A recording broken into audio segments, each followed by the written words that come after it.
In your mind's eye now, you are standing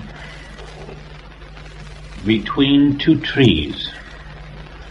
They are both 100 feet high. The tree on the right is 50 feet to your right. The tree on the left is 50 feet to your left.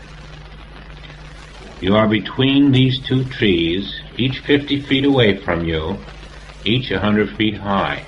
And you look up to the tops of these trees. Now, if you will, in your mind's eye, move your human form 30 feet to the left so that you are only 20 feet away from one tree, and now 80 feet away from the other tree. You will notice that the tree to which you are closest is the tallest, and the other tree seems smaller. The closer you go to one tree, the bigger it becomes in your mind, and the further you go away from the other tree, the smaller it becomes. Now, neither tree actually grows or shortens, but the position at which you stand determines the size of that tree, the width of its bark, even the color of its bark and the texture of it. Everything is determined by your proximity or degree of distance away from it. And so it is with consciousness.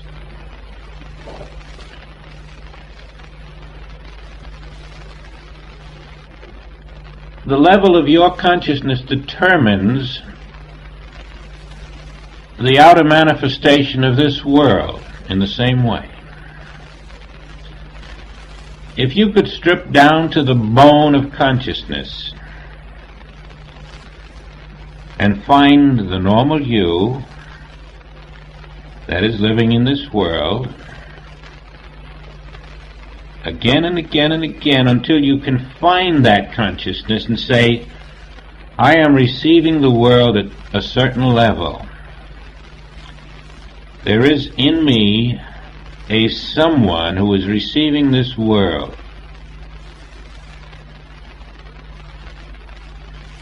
The world presents itself to that someone in me.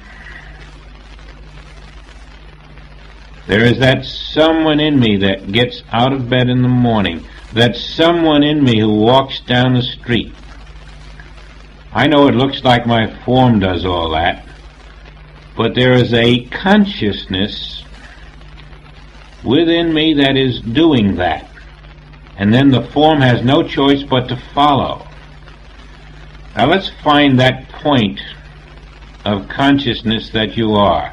For that's all it is a point. In all mortals there is a point of consciousness. And when I speak to you, you receive me at that point. When the world comes and brings itself to you, you receive the world at that point. And that point of consciousness determines your entire world.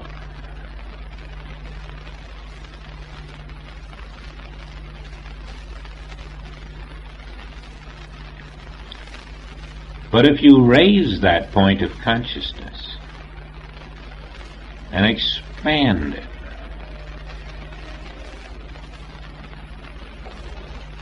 and stop it from being merely a point, you find that you are coming closer to reality and further away from unreality. Now, when I speak to the divine image and likeness of God, which you are, you do not receive me at a point in consciousness. You receive me on a broader base. When I present to you the image of my form, if you are living as the image and likeness of God, you don't receive me as I present myself to you. You refuse to accept my form. You see right through me. You say to yourself, this form coming to me has no presence or power or reality. It isn't even protected by God. It's just an image in mind. It isn't even external. I am the infinite image and likeness, you say to yourself, and no matter what forms come to me, they do not any more approach me as a point in consciousness. I am infinite being. And this subtly changes your experience. This shift in consciousness. In fact, it has already taken place to such an extent that during the last few months, all space has undergone a change in your consciousness. It is a fact that you and I are closer together now than we were 2 months ago. We are always near each other. I really feel your presence. Distance has shortened. And you may be undergoing the same experience. That very persons in the same room with you are further away than a spiritual self realized 1,000 miles away. I can actually feel closer to you right now in spirit than I can with physical persons who might be within 50 feet range of my eyes or ears. Because I'm not living in those eyes or ears. I'm not receiving them from my point of consciousness. I'm living in the total circumference of my consciousness and all that it encompasses. And you are near. We are close. We are actually the one self. And you can tell by the way you feel about oneness that you have left behind this point of consciousness which can never know God aright. It may surprise you, too, to learn that if you are feeling this oneness, this nearness of your own spiritual household, that you have to that measure undergone a degree of the mystical crucifixion. Your new birth, your return to pre-existent soul, your acceptance that I am the image and likeness of God, is accelerated as you are willing to submit to the mystical death.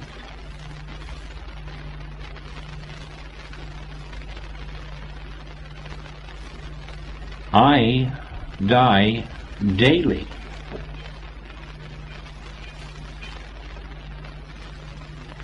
And in this mystical crucifixion to which you submit, you find that you are now supported by truth in consciousness. You're not walking out into empty air. You're walking into your infinite self out of your finite self, and it is not uncomfortable, as it would have been had you been unprepared. In fact, you begin to suspect that you are on firmer ground because you're walking into your infinite self, and it is true. It has a substance. It has an authority. It has an ordination. It's invisible, yet you know the reality of it.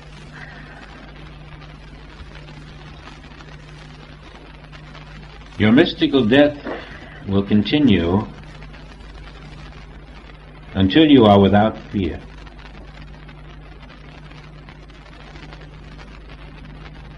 Fear is the belief that I am not the image and likeness of God. Fear is the belief that I can have a heart attack tomorrow, or a brain tumor tomorrow, or some other unexpected and undesired, disastrous accident. But these things cannot happen. They are all tricks of the world mind. The human body is the mask of the world mind. And the human defects in that body are also part of that false mask. They never were, they never are. They exist only in proportion to that point of consciousness which has not expanded into the knowledge that I am the image and likeness of God, living now in the infinite body of spirit. When you wear that garment, the world mind loses its false sense of power over you, and you cease being concerned about the possibilities of any physical ailments. Why? Because no longer being a point of consciousness, you begin to know that your infinite body has no opposite. Your infinite body of spirit does not have human organs.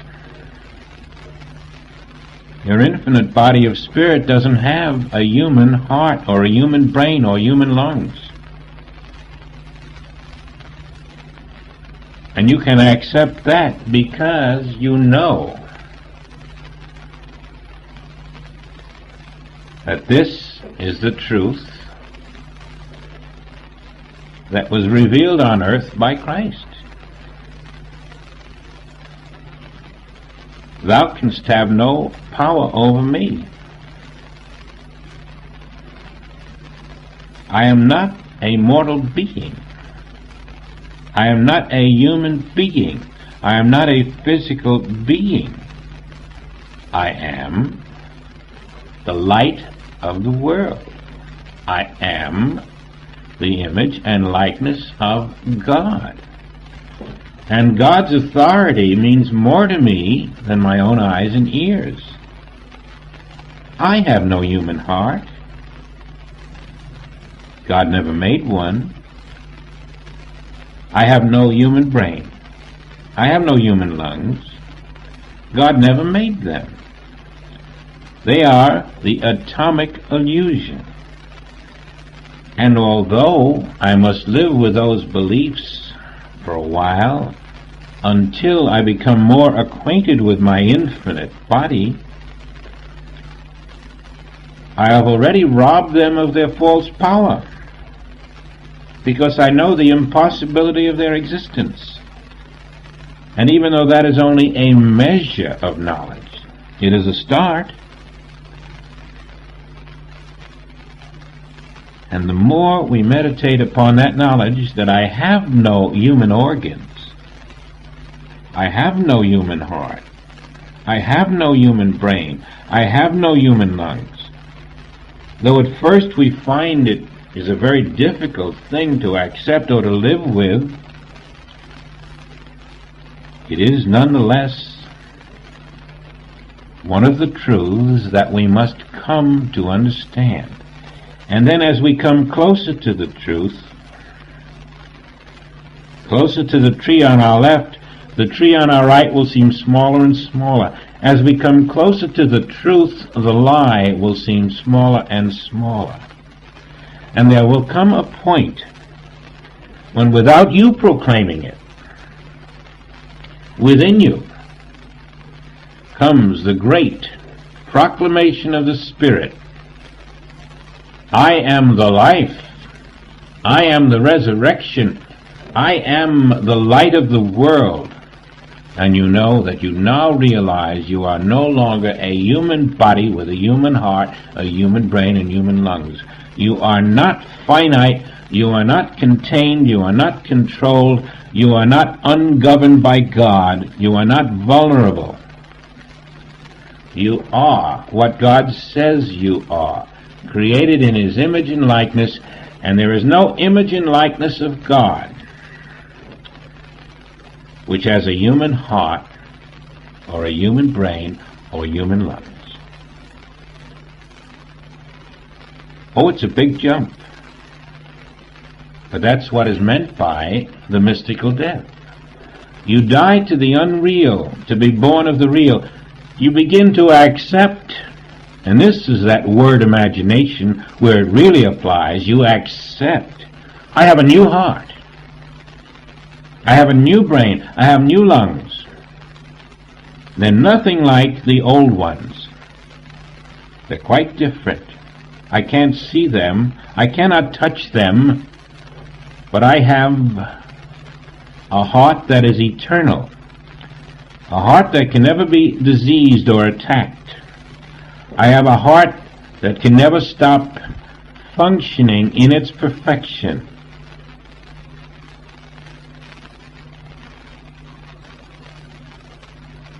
My brain is the consciousness of God. It contains all the wisdom of God. You see, I am not living in the atom, but in the non-atomic heart, the non-atomic brain, the non-atomic lungs. In other words, in the one Spirit.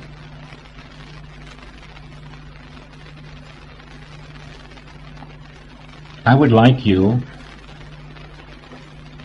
this month, for your second meditation, your first being, I am the image and likeness of God, to take that and to expand it. One meditation, one day is, I am the image and likeness of God. You stay with it all day. Throughout the day, whenever you meditate, make that your starting point. But the second day, I am the image and likeness of God wherever other people appear, so that you're not shortening God's garment. You're not the image and likeness of God just where you stand. Right over there where Jack is coming. Over there where Bill is coming. Over there where Mary is coming. There I am the image and likeness of God. Don't accept people, accept the invisible one, image and likeness of God everywhere. That's the second meditation, the second day. And that day, start with that. Now on the third day, whenever you meditate, do this.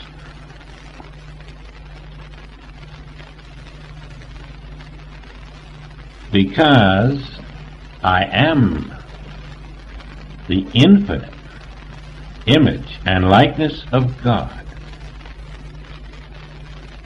I have no human organs. And because that is your third day's meditation and cannot be done in one day, please try to take it into the fourth day, so that you work with that for 2 days. That gives you 4 days of meditation in which you're working with the image and likeness of God, expanded to know it as an infinite image, and then expanded to know that because you are that infinite image and likeness, you have no human organs, no human body. And after those 4 days of meditation, you will find your point of consciousness has been opened up, widened, expanded, stretched out, really encompassing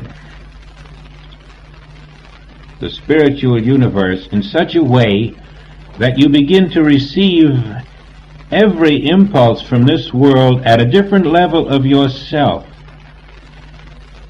That which is not true seems less powerful, less real. That which is true is more dominant.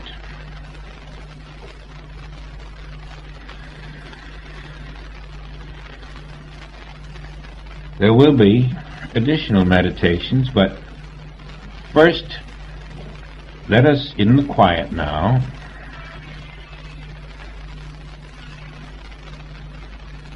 try to understand that mystical crucifixion must be a daily event.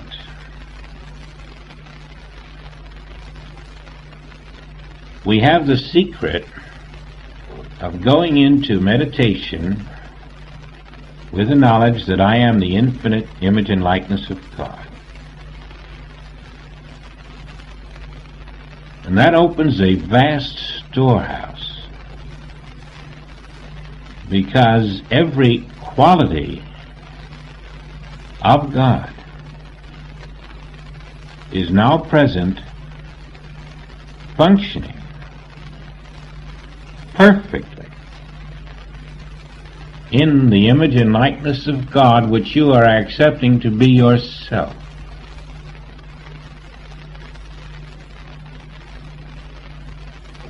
The magnitude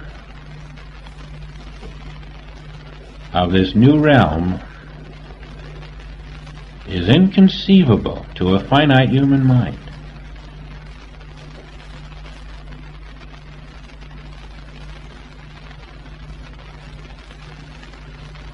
The mystical birth that takes place out of the mystical crucifixion is simultaneous. All the opposites of this world for you cease to exist. The world sees war, you experience peace. The world sees discord, you experience harmony. Why? There is no opposition to the image and likeness of God. Christ walks unopposed.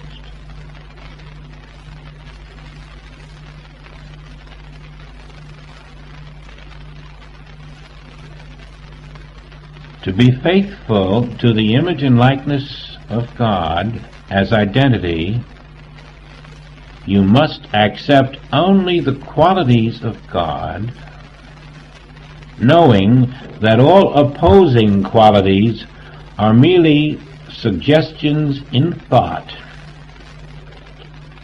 flowing through the world mind, presenting themselves to you as a temptation, not as a reality. All so-called bad health is simply a temptation in thought. All lack, all abundance, all needs unfulfilled are temptations in thought. They exist only to a finite point of consciousness. When you face them as the image and likeness of the Father, containing all divine qualities, they make no impact upon your consciousness. Your consciousness automatically says to them, without words, without taking thought, "Get thee behind me, Satan." There is no temptation for the image and likeness of God. You cannot be persuaded that lack or limitation is real. You merely face the so-called invading thought with the sublime knowledge that there is no opposition to the perfection of the divine image and likeness. And you stand still in that knowledge, letting truth dissolve the illusion, the lie of the sense mind. You will see it work. You will be joyous at the truth functioning your life, and you will know that the power of grace functions every time You reject qualities that are not part of the image and likeness of God without fighting them, without reaction, without a tooth for a tooth and an eye for an eye, without manipulating them. And the reason is they are never there. They only appear to be, but they are never there.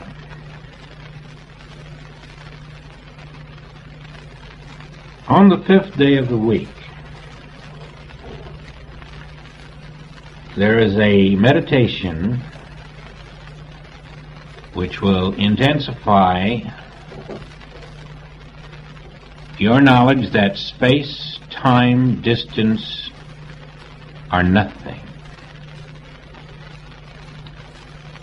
and will open new doorways for you.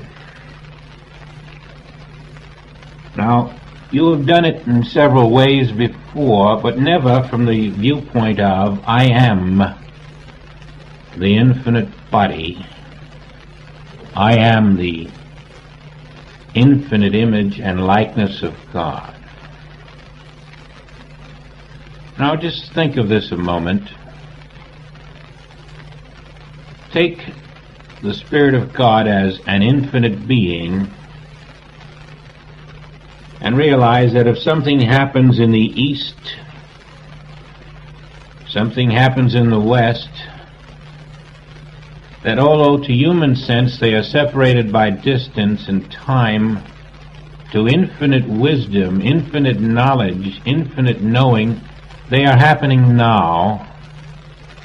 And just as if something were happening in your right arm and your left arm simultaneously, they would be happening here. So it is that the here-ness now shows you that there is a simultaneity throughout the universe of your infinite body,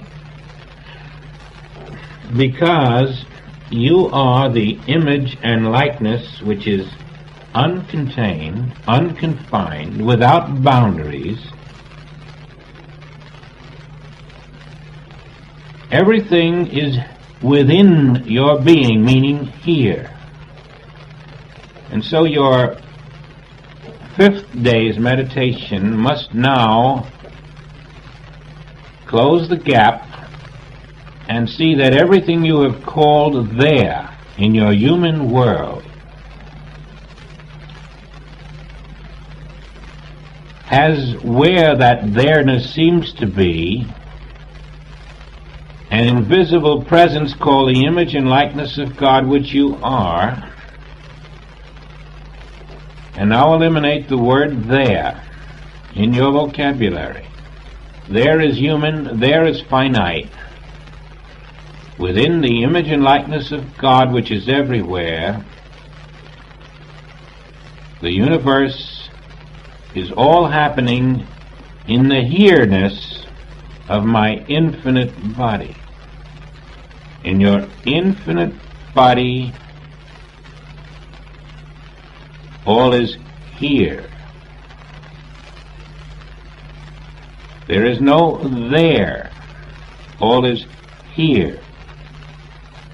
Your entire focus is to remove the external there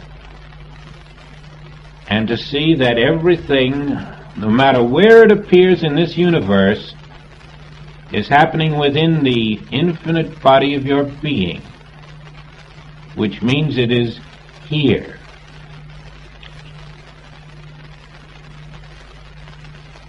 We have, for example, in the United States, been very proud of the fact, and have felt very fortunate about the fact, that all wars that we have entered into have never been conducted over here.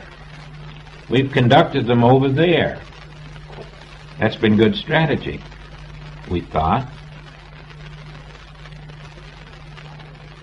But over there, we are. Over there, I am. There is no place where I am not. Your infinite body is there and here, and there is no other body. You are the image and likeness of God everywhere. When you fought a war over there, you were simply denying that you are the infinite body, that you are the infinite image and likeness of God, and now we are making this correction.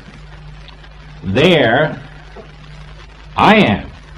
And if I am there, there is here, because I am here. Indivisible self. Now, this is the meditation for the 5th day. Everywhere is here. Everywhere is here. And although it's a very difficult one, when you work with it through the day, to accept that I am the infinite image and likeness of God, and everything is within me, and therefore everything is here, you will find that subtle alchemy of the Spirit taking place, and you'll see more of this closeness to your spiritual household. That's why I really mean that we are one self, that there can be no distance between us, because what you consider there is really here to you. What I had once considered there is really here to me. The there-ness of you is here. And from your point of view, the there-ness of me is here to you. Everything is here. And soon, unconsciously, you're feeling the here-ness of the spiritual universe. That takes you out of false space. Now that's a difficult one. It's your 5th day. I know you may not want a 6th day, but here it is. The words you'll meditate with on your 6th day will build your consciousness of the now. Now contains every tomorrow. You might look at it this way.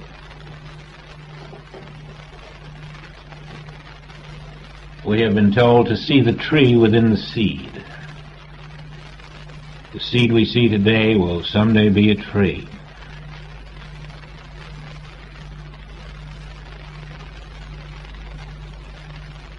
But now is going to be now forever. Nothing new will be added to now. And because the image and likeness of God lives in the now, if you're living in time, if you're living in the hope that tomorrow will be better, you're not living in the image and likeness of yourself. You're denying identity. Identity lives in now. Now is the only time for the image and likeness of God, because that now is the eternal now. The now without beginning or end. In that now, all tomorrows in human time are already included.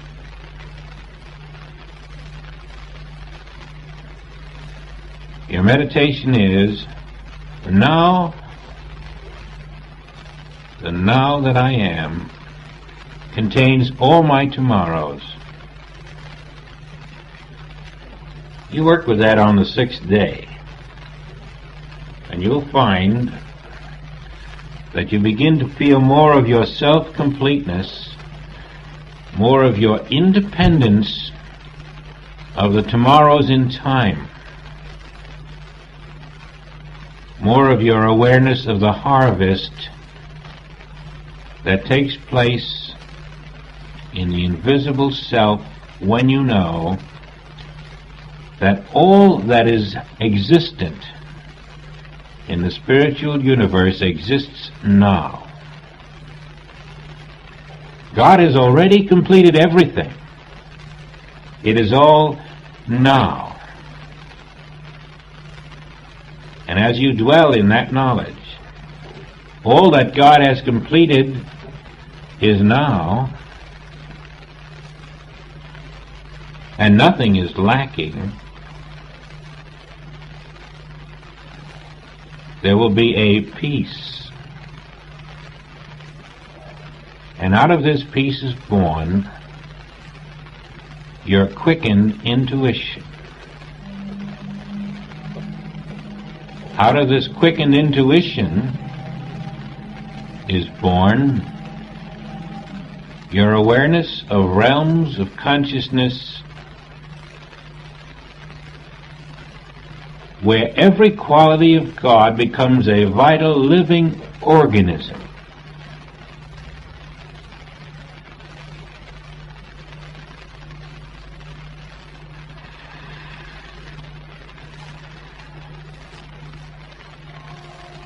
And now I'm going to assume that even 6 days are not enough.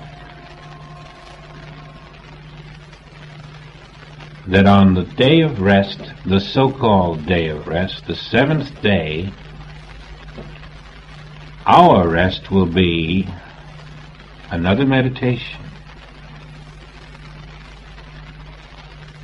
And this meditation is to realize that in my spiritual body, spiritual law is now active. In my spiritual body, spiritual law is now active.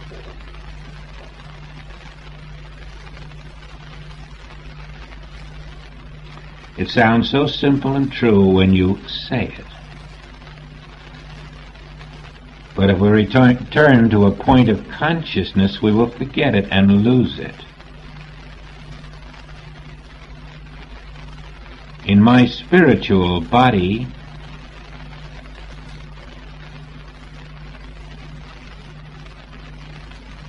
all of the qualities of God are maintaining the perfection of paradise now.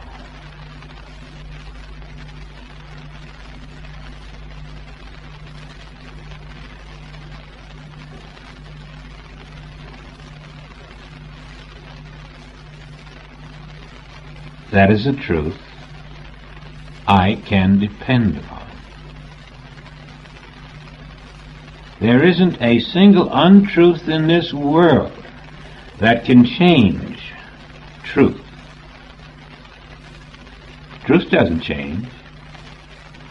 If I can know truth, believe truth, depend on truth, I have found my raft. Because the truth doesn't change. The untruth never changes the truth. The untruth merely makes the illusion of an untruth, but the truth is still there. And the truth is, I have only a spiritual body. It is the image and likeness of God. It is infinite. Now, what untruth is going to change that truth? It can persuade my human mind that something is wrong, but it cannot change the truth. It can merely make me believe the untruth. But the truth is still there. And if I cannot be swayed, if I can rest in the knowledge that I am the spiritual body, then I know that spiritual law is working. And I can sit through any situation. For the full, complete inventory of divine qualities are functioning and governing my only body, my spiritual body, my infinite body, which is the image and likeness of God. Those are your 7 meditations. And after you do them the first week, I believe you're going to see so much power out of it that you're going to want to do them the second week, and then the third week, and then the fourth week.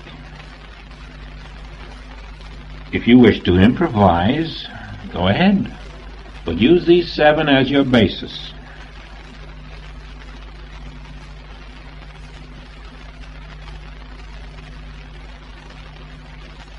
If you were going to improvise, then you might, whenever you think of the qualities of God that are functioning in your being, you might enumerate those qualities and see that they have no opposites. Peace is a quality of the infinite body of God.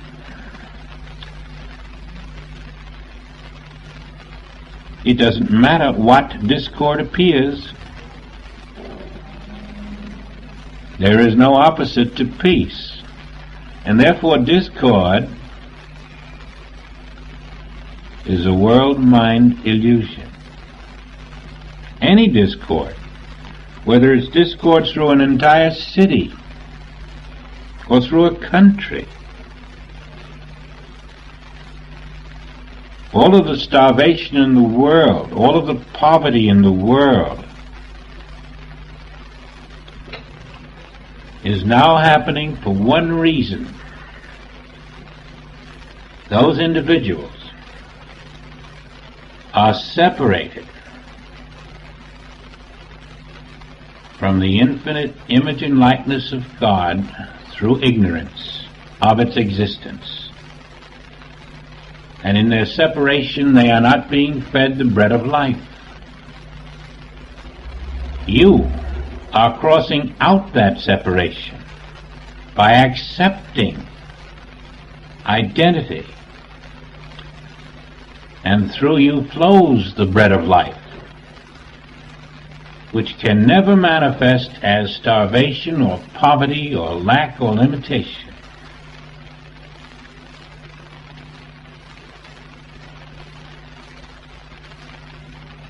Harmony is the law of the substance of God. There is no opposite to harmony.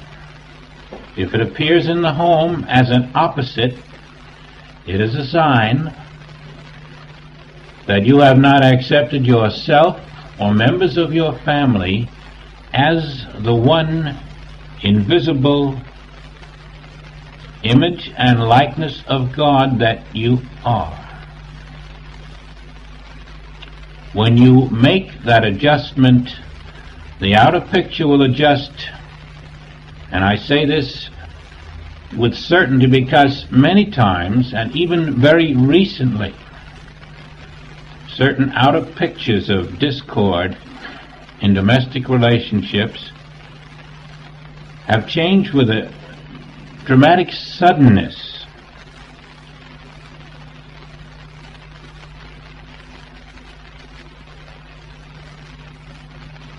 Fathers and sons, husbands and wives, sisters and brothers, we are seeing the miracle of the unseparated self made manifest through the enlightened consciousness of only one individual in that family.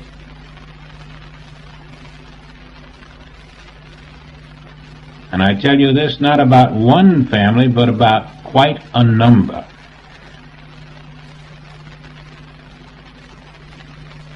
Mountains have been pushed into the sea by one individual who stands in the truth that I am the image and likeness of God, and where my husband, child, wife, or whatever else is here appears to be, I invisibly am the image and likeness of God.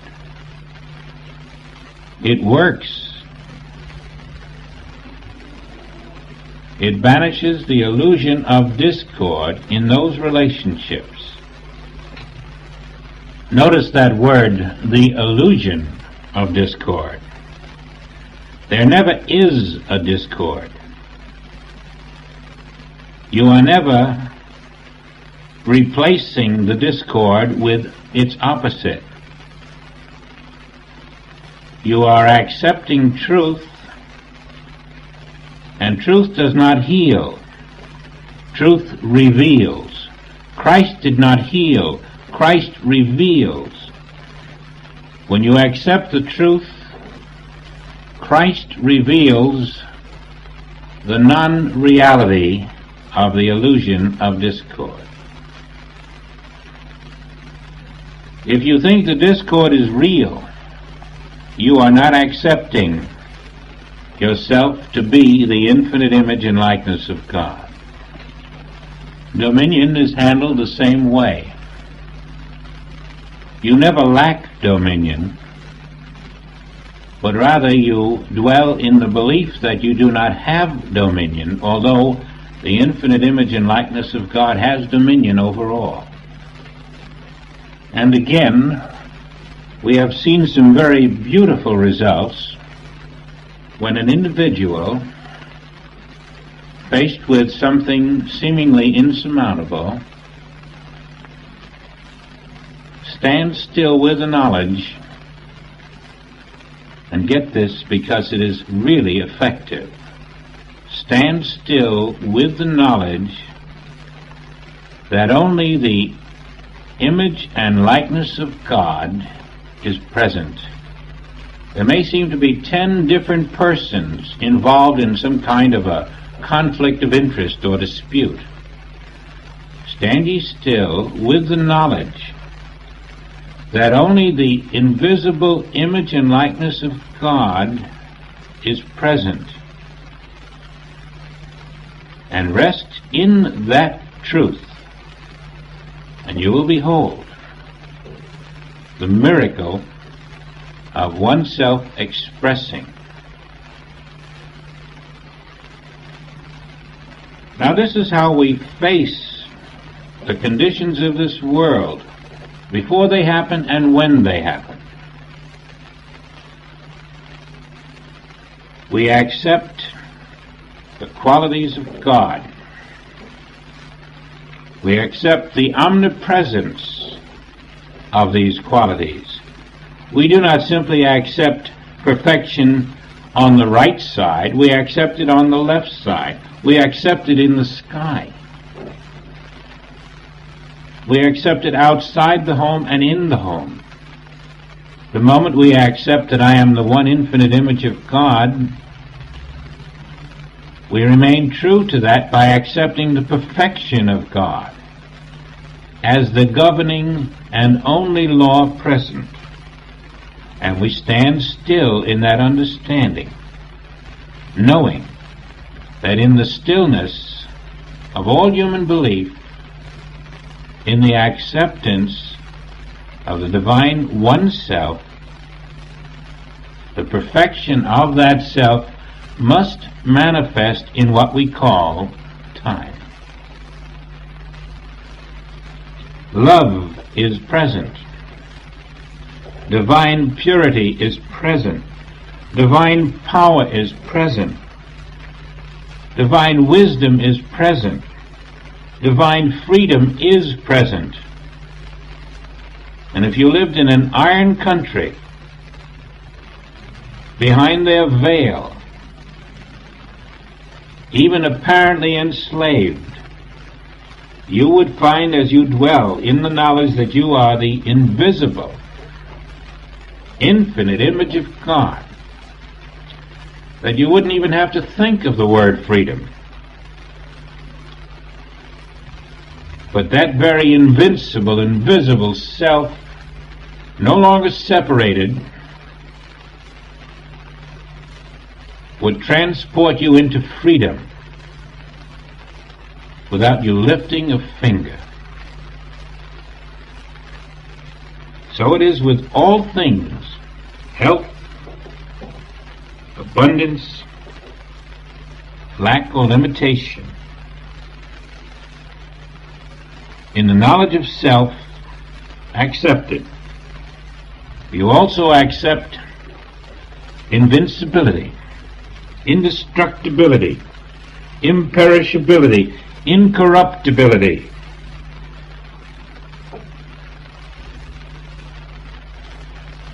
You are eternal being, and no opposites are accepted as real or power. You are self-complete.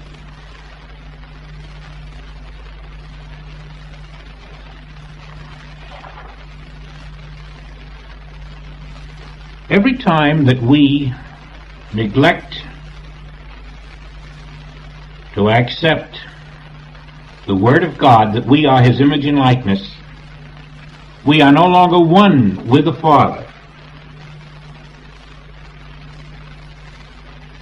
But when we do accept it, we are one with the Father, and we are taught things we could never know in any other way.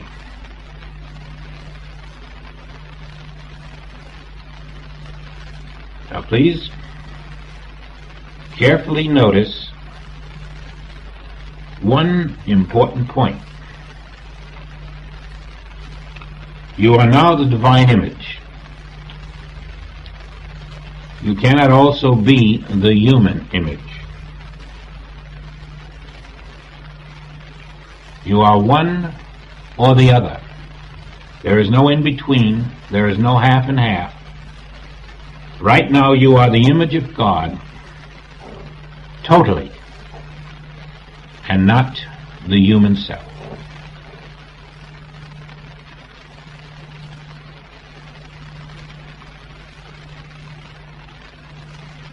If you are not willing to submit the human self to this mystical death, you will not attain the mystical birth. Your whole heart, the very depths of your being, must accept who you are. With my whole heart have I sought thee, says the psalmist. Out of the depths have I cried with thee, O Lord. You can really do no less. Even to strive to improve your human life is a mistake. But rather sow to the Spirit, and your human life will show forth the improvement that you would hope to make, plus others that you could not begin to make any other way. You will learn to hear divinely, to see divinely, to feel divinely, to know divinely. Once you begin to work from this other focus, you will find a totally different way of knowing.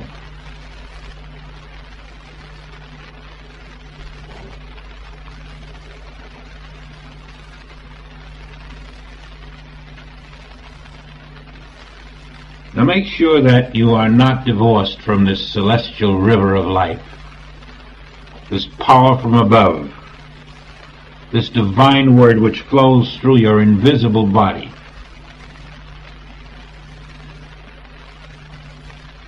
Turn away from all belief that you have been limited to a human body.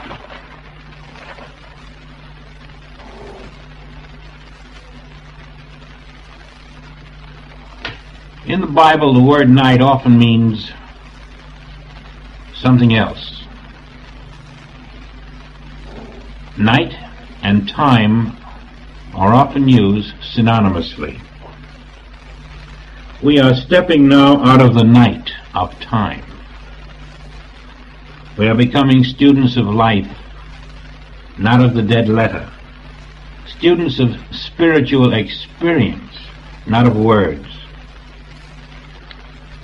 We are joining the race of divine manhood, called the Masters. We are being baptized by the light.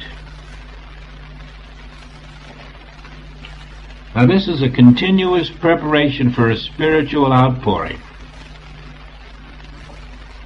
a shifting from the finite and from the logic of the finite to the quickened intuition which opens the infinite. out of the human form that is not protected or governed by God, out of the body, which we now recognize as a mask of the world mind, out of the ailments of the body, the limitations of the body, all part of that world mind mask, out of human organs, which have no part in our infinite being,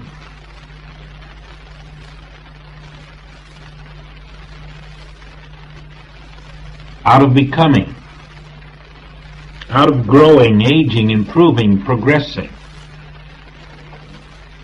into being. Like Christ, Jesus, Christ John, Christ Joel, Christ Peter, we are learning how to demonstrate the now kingdom by resting in the infinity of being, self-complete, needing nothing.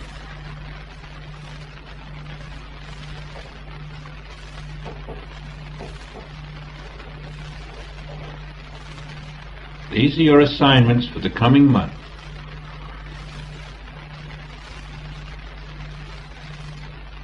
If you find that some experiences are occurring beyond your normal esoteric life, some new developments,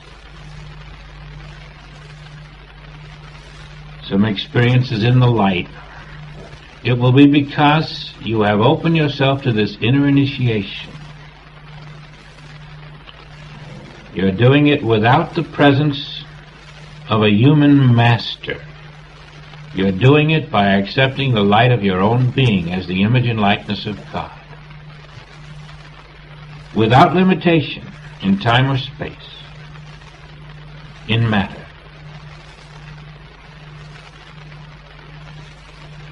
The master is your own being.